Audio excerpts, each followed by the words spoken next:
The Dragon's Return, Chapter 22, A Servant of Two Masters, Part 7. Merlin perhaps hadn't thought through her plan completely. In her haste, she had not thought of what the sight of a druid in Camelot would cause. As the warning bell rang out and guards called for her to stop, she swore under her breath and ran. A flash of gold had the leg on a leatherworking stall in the market collapsing, blocking the path behind her. Nothing in that stall would get too damaged to salvage. The front gate was closing. Another flash of gold eyes, and Merlin was darting not through the gates, where there would be guards waiting, but over the wall to cries from below. The guards on duty there were too shocked at someone climbing seemingly unassisted over the wall to react as Merlin, or rather the white-haired druid girl some knew as Emrys, darted between them and over the other side of the wall. A fall off the outer wall would normally end in broken bones at best, but time slowed around her and she touched the ground without injury. She took off at a run as a spear thunked into the ground behind her. She was gone in the trees before the other stunned guards could react. That was going to come around to bite her, but at the moment she didn't have time to worry about it. The minute she could no longer hear the guards, she scaled a tree so she'd be able to see any attackers coming. Pulling a map out of her pocket, along with the crystal her father had given her for scrying, she spoke. One simple spell later and she was swearing.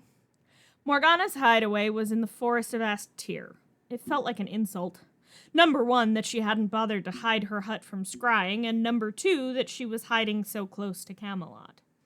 But sadly, not close enough. Without a horse, it would take near a full day for her to get there. She could try to teleport again, but if she passed out again, as she had last time, there would be no time to recover. She needed a horse, and fast. She was already pretty far out of the city, and it was then that she heard a familiar laugh and some chatter up ahead. Dodging through the trees, she came upon the patrol that had left the day before. Sir Gawain was up front, telling one of his usual tavern tales to Sir Kay, Sir Galahad. Sir Galahad brought up the rear with Sir Eggert, one of the newer knights. She needed a horse, and at this point, the guards were already looking for the white-haired druid girl. Well, in for a penny, I suppose, she muttered to herself. Reaching her hand out, she spoke a word, causing all 4 horses to buck in unison. All 4 knights were thrown, a flick of Merlin's hand landing them safely. She dropped down onto Gawain's horse, grabbing the reins as it reeled. "Sorry," she called, waving a hand at the knights. Roots burst from the ground, wrapping around them, stopping them from rising. Another wave calmed the other horses as Emrys put her heels into Gawain's mount and took off at a gallop. Now all she had to do was get to Morgana before sunset. She'd need time to find the mother beast. "All right. Go over this with me again," Arthur said, resisting the urge to tap his foot. He was currently sitting in the council chambers with 4 knights in front of him, all of them a bit dirtier than they had been when he'd last seen them. They'd been out on a longer patrol for about 2 days, a patrol that, until the very end, had gone well. 4 of my knights. 1 trained by my first knight, 1 trained by me personally, 1 who passed his knighting test with the best time since Sir Lancelot, and 1 who is considered to be the best swordsman in at least 3 kingdoms. And none of you even saw her coming. Arthur said, no real heat behind his words. Truth be told, this was the funniest thing that had happened in ages. It had been a rather rough week, after all, and hearing about the young druid girl embarrassing his knights was almost amusing. The stolen horse? Less so. That's about the long and short of it. Princess, magic users can be wily, Gawain said, shrugging slightly. I noticed. This one caused a bit of a stir in the market before she ran into you lot. Arthur muttered. He wasn't sure why, though. Why the druid girl had been in Camelot at all. He hadn't seen her since Merlin had asked Isildur for help healing Uther. He himself hadn't seen her, but the description his guards had given matched exactly, down to the brown robes.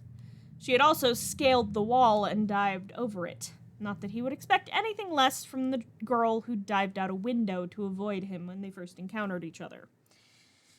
But that did not answer his initial question. Why was she here to start with? He'd already called off the search for her. There was no point. Nothing had been really damaged, save an easily repaired table leg in the market. Gawain would need a new horse, but that was also easy. Report to Sir Leon for disciplinary. When he's got you doing what he sees fit, send him to my chambers. I need to speak to him.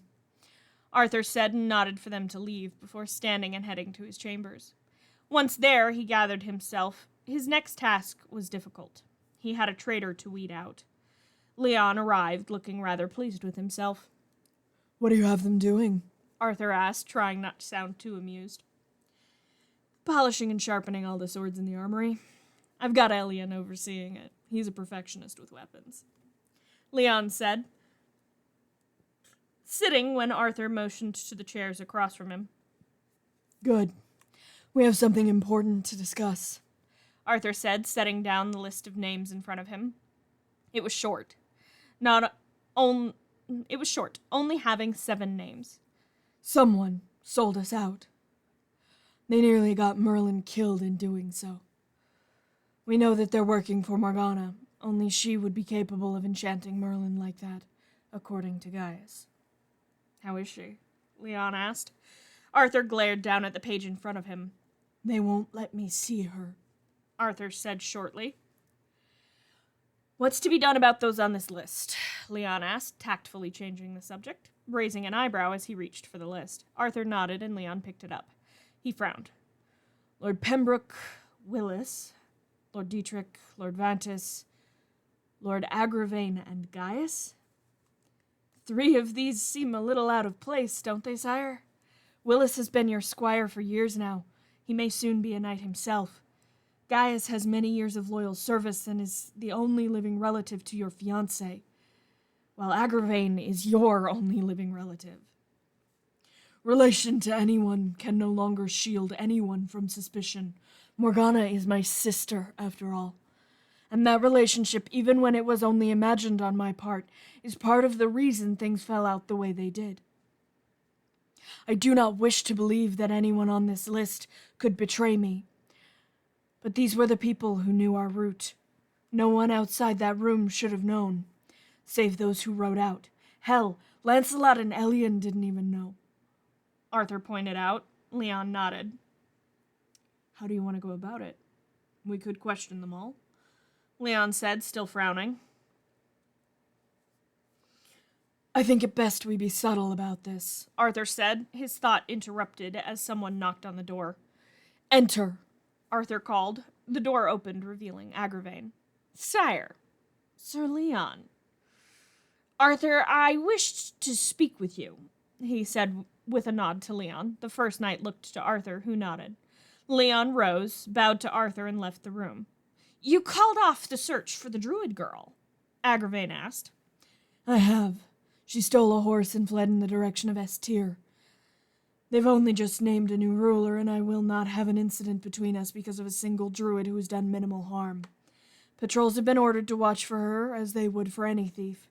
But I will not start a manhunt, as my father did. Those resources are needed elsewhere at the moment. I am more interested in finding the snake who sold us to the mercenaries to begin with. Of course, my king. Is there any way I can be of assistance in that matter? Agravain asked. Arthur frowned. Which of the counselors knew of the treaty? Arthur asked. Agravain frowned. Lord Pembroke, Lord Dietrich, Lord Vantis, Lady Merlin, of course, and her uncle Gaius. And yourself. Of course, Arthur.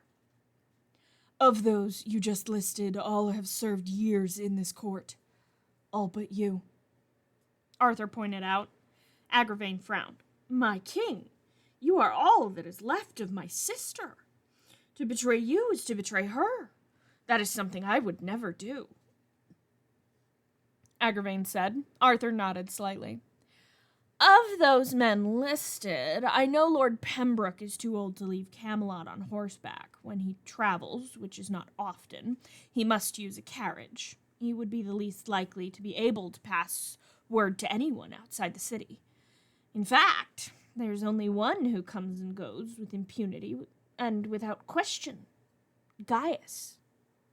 Arthur frowned at the suggestion, but Agravain was right that Gaius was able to come and go as he needed. A physician needed such a privilege, but Arthur could not see Gaius putting Merlin in any kind of danger. She was all the family he had left, as he was to her. Arthur shook his head, waving for his uncle to leave. He had much to think about.